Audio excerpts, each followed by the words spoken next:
সুপ্রিয় শিক্ষার্থীগণ, তোমাদের group chemistry পর্যায় সারণী গ্রুপ ভিত্তিক আলোচনা আমি এর আগে প্রায় সমাপ্ত করে আসছি। আজকে সর্বশেষ যে গ্রুপটা নিয়ে আলোচনা করব সেটা হচ্ছে 18 নম্বর গ্রুপ। এই গ্রুপটার কতগুলো বৈশিষ্ট্য আছে। প্রথম বৈশিষ্ট্য হলো এরা নিষ্ক্রিয় গ্যাস। এরা নিষ্ক্রিয় গ্যাসের মৌল। এক, এরা দ্বিপরমাণুক নয়।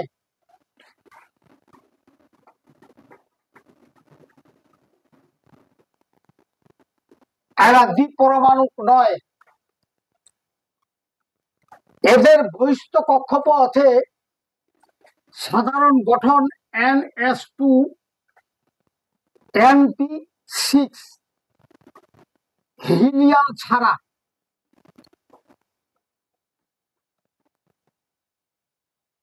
বহিস্থ কক্ষপথে 8টি ইলেকট্রন।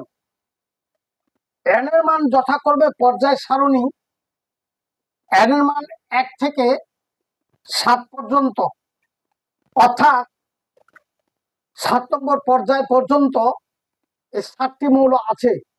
তার মধ্যে সপ্তমটা অর্গানেশন, যেটা ওটাকে বলা হচ্ছে তেজস্ক্রিয়, কৃত্রিম ভাবে আবিষ্কৃত হয়েছে।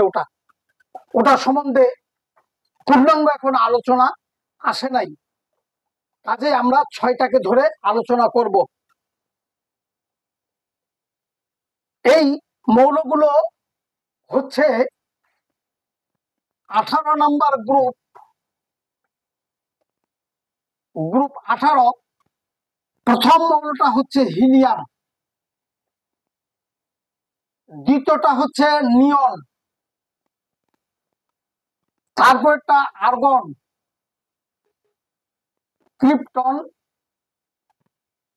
জ্যানন এবং রেডন, তারপর হচ্ছে অর্গানেশন। এই মৌলগুলোর পারমাণবিক সংখ্যা প্রথমটা যদি মনে রাখা যায় 2, এর সঙ্গে 8 যোগ করলে হবে নিয়নের পারমাণবিক সংখ্যা।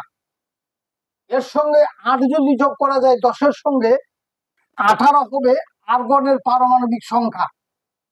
এই 18-র সঙ্গে আরো 18 যদি যোগ করা যায় তাহলে 36 হবে ক্রিপ্টনের পারমাণবিক সংখ্যা। এই 36-এর সঙ্গে আবার যদি 18 যোগ করা হয় তাহলে 54 বা 54 হবে জ্যাননের পারমাণবিক সংখ্যা। এর সঙ্গে এখন 32 যোগ করতে হবে, তাহলে এটা হবে 86 রেডনের পারমাণবিক সংখ্যা। এবং এই 86-র সঙ্গে যদি 32 যোগ করা হয় তাহলে 118, এটা হবে অর্গানেশনের পারমাণবিক সংখ্যা। এখন এটা হলো 1 নম্বর পর্যায়ের মৌল, এটা হলো 2 নম্বর পর্যায়ের মৌল। অনুরূপভাবে 3, 4, 5, 6 এবং 7। যেহেতু 1 নম্বরের, তাহলে এটার গঠন হবে 1s2, এই জন্য এর পি নেই।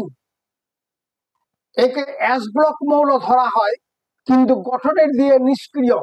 স্বাভাবিক অবস্থায় গ্যাস,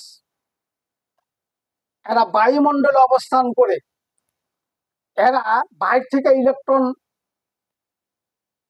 দেয় না, ইলেকট্রন গ্রহণ করে না, অর্থাৎ এদের জারণ সংখ্যা 0, যোজনীয় 0। তবে ইদানিং আবিষ্কার করার পরে আরো বিজ্ঞান উন্নত জ্যাননের যৌগ আবিষ্কার করতে সমর্থ হয়েছে। এটা তোমরা বড় হলে আরো বিস্তারিত জানবে।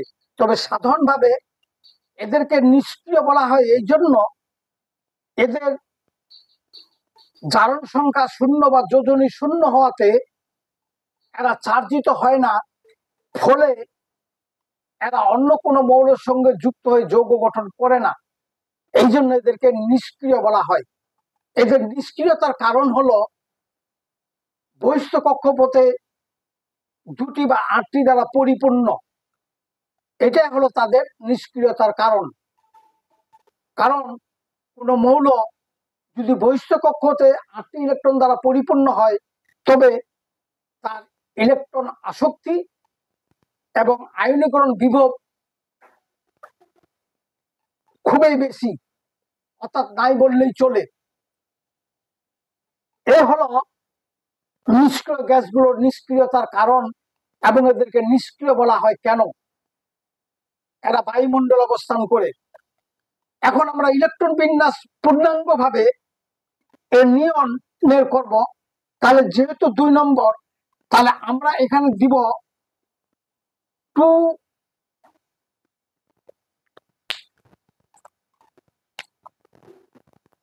2s2 এবং 2p6, কিন্তু ইলেকট্রন হলো 8টা, আরো লাগে 2টা। তাহলে এখানে হবে হিলিয়ামের গঠন। হিলিয়ামের গঠনের সঙ্গে এটা যোগ করলে এটা পাওয়া যাবে। অনুরূপভাবে এটা হবে 3s2 3p6, তারপরে 10 হলো এখানে নিয়নের গঠন। 10-এর সঙ্গে 8 যোগ করলে 18। এখন ক্রিপ্টন 4 নাম্বার, এটাও লিখবো আমরা 4s2 4p6। আমরা জানি ডি ব্লক মৌল 4 থেকে শুরু হয়, তাহলে এটা হবে 3d10। তাহলে 18টি হয়ে গেল, আরো লাগে 18টা। তাহলে এখানে হবে আর্গনের গঠন, মানে আর্গনের গঠনের পরে এই গঠনটা যোগ করলে হয়ে যাবে ক্রিপ্টনের গঠন। অনুরূপ ভাবে জ্যানন যেটা 5 নম্বরে, তাহলে 5s2 5p6, যেহেতু এটাও ডি ব্লক মৌল, তাহলে 4d10। এখানে হবে ক্রিপ্টনের গঠন 36 তাহলে এটা হলো পূর্ণাঙ্গ জ্যাননের গঠন। রেডনের গঠনের জন্য এটাও হবে 6s2 6p6 এবং 5d10। কিন্তু তোমরা জানো 4 এবং 6 এবং 7-এ এফ এর অস্তিত্ব আছে, অর্থাৎ এফ এর অস্তিত্ব 6 এবং 6 নম্বর পর্যায়ে এবং 7 নম্বর পর্যায়ে। 6 এর বেলা হবে 4f14। তারপর এখানে হলো জ্যাননের গঠন 54।